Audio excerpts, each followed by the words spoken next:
Olá, tudo bem? Estamos aqui novamente. Hoje a minha convidada é a Radassa, que é a psicóloga da Clinicamente Life. E estamos aqui para falar um pouquinho sobre jogos. Será que o psicólogo só fica conversando e escutando ou tem mais ferramentas? Então vem com a gente que a gente vai falar sobre isso. Bom, gente, como eu falei pra vocês, hoje minha convidada é a Radassa. Seja bem-vinda, Radassa. Ela é psicóloga também lá na Clinicamente Life junto comigo. Hoje eu atendo público infantil e você tá atendendo qual público? Eu estou atendendo hoje os adultos e os adolescentes da Mente Life. Isso. E quando nós falamos para as outras pessoas, né, para a sociedade, que nós somos psicóloga, acabamos escutando alguns mitos. Sim. Né? E dentro desses mitos, a maioria que eu escuto é psicólogo não fala. Psicólogo só escuta, fica lá, lutando, isso, nem olha pra mim, ou às vezes até fala assim, conversa, mas é chato, enfim. Eu sei que você hoje utiliza algumas ferramentas, algumas técnicas que são, não diria, diferenciais. Sim.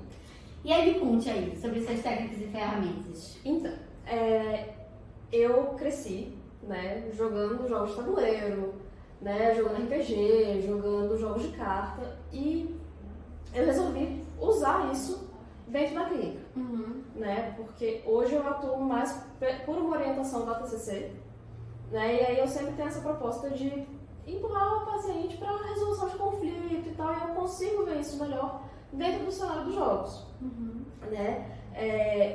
Esses dias o que bombou nos meus stories foi a história de ter usado RPG no atendimento de um adolescente. E o que é RPG? Porque muita gente confunde, assim.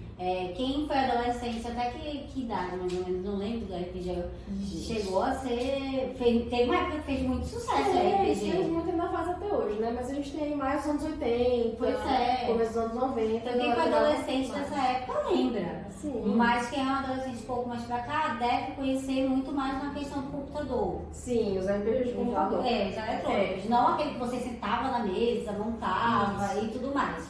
E tem algumas pessoas que nunca nem ouviram falar sobre isso. Né? Que associam o RPG com a fisioterapia. Então, o RPG ele é uma sigla em inglês para Role Playing Game, que seria jogo de interpretação de papéis. Então, para jogar RPG você cria um personagem, né? E aí você vai desde as características físicas desse personagem, até habilidades, características de personalidade, né? E todas as questões que constroem esse personagem. Né? Tem coisas que você decide por livre e espontânea vontade, tem coisas que são do acaso, né? Que a gente decide por dados, jogando os dados. E aí, o uso do RPG ele veio, na verdade, como uma ferramenta para explorar a resolução de algumas demandas dos adolescentes, de forma que eles se implicam, mas eles não falam em primeira pessoa. Por exemplo, eu tenho um adolescente que está passando por uma situação de bullying na escola. Só que ele tem muita dificuldade de falar sobre isso. Sim. Então eu chego para esse paciente e falo, vamos criar um personagem então. Que tipo de universo que esse personagem vive? É um universo medieval? É um universo futurista? É um universo, sei lá, de vampiro? O que você gosta? Eu gosto de tal coisa. Beleza, vamos criar um personagem assim dentro desse universo. E aí a gente vai criando, quem seria o inimigo desse personagem?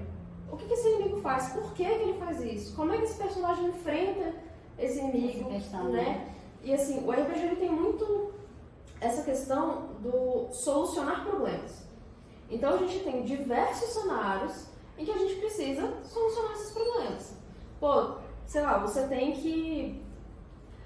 Toda aventura de RPG tem isso. Você tem que atravessar uma ponte e tem lá um enigma que você tem que resolver. Como é que você resolve? Se o personagem vai resolver pela força, ele vai tentar pela conversa, pela lábia, ou ele vai tentar ir para resolução de fato pela inteligência do personagem. Né? Isso fala muito pra gente sobre o funcionamento desse adolescente e sobre o que ele tem como resolução de conflito. A gente vê como é que ele aprendeu as coisas ou não. A gente pode avaliar até, na verdade, a própria criação do personagem. O que desse adolescente, na vida real, ele mantém no personagem fictício? Né? Quem é a rede do personagem? Esse personagem tem pais, esse personagem tem amigos, esse personagem tem Você vai conhecendo a rede de apoio, então, dele. A gente vai criando aí e a gente vai até estabelecendo links. Tipo, poxa, já percebeu que esse personagem aqui Parece com alguém da sua família? Ah, parece com meu pai, parece com a minha mãe, parece com meu irmão. Então a gente vai dando essas camadas para esse personagem e para todo esse contexto onde ele se insere. Dando uma capacidade até para ele se sentir mais à vontade, Sim. de se abrir, de se colocar, de se impor. Sim, porque às vezes na cabeça dele ele não está falando sobre ele mesmo. Né? A gente sabe, né, dentro da psicologia, que tudo que a gente faz, a gente projeta alguma coisa nossa. Sim. Né? Então, é bem esse ponto que a gente vai ver dentro do RPG mesmo. Legal.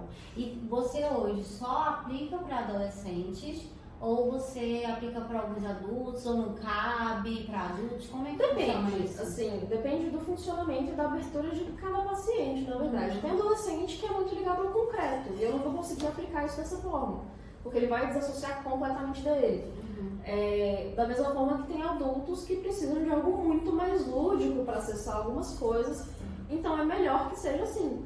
Né? E a gente pode ir desde o RPG a um brincar de boneca, a desenho e outros jogos mais simples, por exemplo, né? A gente às vezes vai fazer avaliação de interação de pai com filho, a gente coloca, sei lá, pra jogar Uno.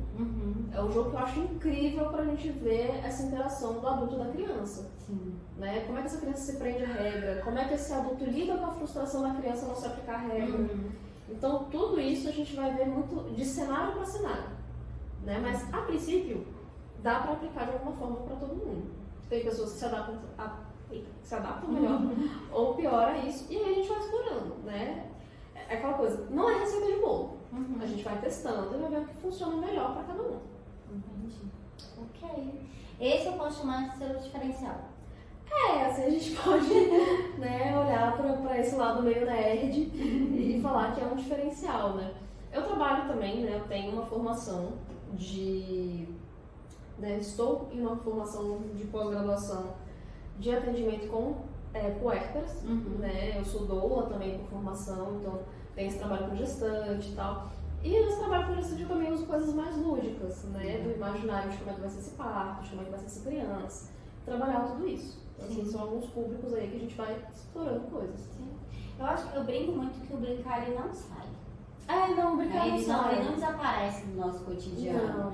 Não. Todo mundo acha que o brincar faz parte só da criança. E tem até adultos que eles se colocam assim, não me permitam brincar. Sim. E pelo contrário, a brincadeira ela tá no nosso dia a dia, ela faz parte do nosso dia a dia. Só que lógico que existe uma diferença. A criança ela vai sentar literalmente no chão e vai brincar, vai se sujar, enfim.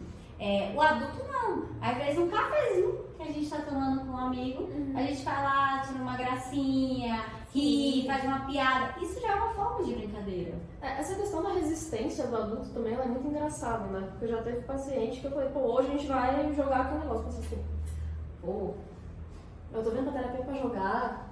Sabe assim, e demora pra se engajar, e demora pra começar a funcionar, mas quando você vê a pessoa tá funcionando super, porque é uma forma de acessar até dessa criança interior. Sim. Pra gente acessar coisas que são um pouco mais complexas, né? E falar do brincar também é muito interessante quando a gente tá falando de adulto. Aí você fala, mas como é que você brincava quando você era criança? Eu brincava de tal coisa, isso era assim, assado pra mim e tal. Legal.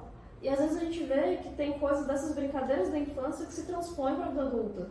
Aí a gente vai explorando isso de formas diferentes. Sim, com certeza. Então é isso. Obrigada, Radassa, por ter explicado a RPG e essas formas também de atuação, né? Como é que você gosta de atuar. Estamos sempre presentes na Clinicamente Life, então precisando da Radassa, só entrar em contato, tá bom? Temos agenda, viu, gente? Se vocês gostaram, curtem, compartilhem, querem tirar alguma dúvida, querem questionar alguma coisa, estamos aqui sempre à disposição, podem deixar comentários, então com o tempo a gente vai lá, ajuda vocês, auxilia. Quero marcar também com a Radassa, fiquei interessado. Pode entrar em contato com a Clinicamente Life, que a agenda dela tá apertada, mas ainda tem alguns horários, tá bom? Então, muito obrigada. Obrigada também, Radassa. Eu agradeço. Tchau.